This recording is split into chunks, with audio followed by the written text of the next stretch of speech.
Ayan guys, ulam natin, daing na bangus.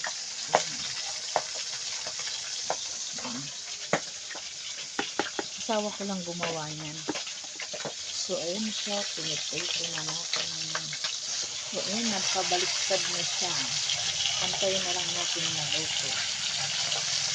Ayan guys, luto na to. Luto na. Ayan.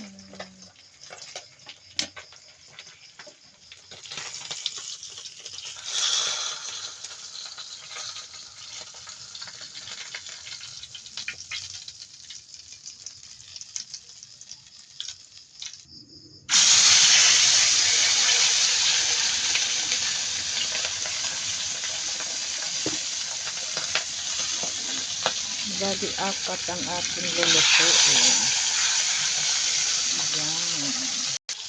Guys, yung isa medyo nasunog yung balat. Ay.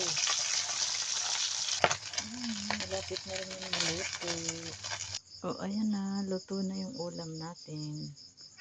Antayin na lang natin dumating si ate, yung anak kong panganay dahil wala pa. Mamaya pagdating niya, kakain na tayo. So, ayan na. Luto na. Ulam natin. Daing na bangus.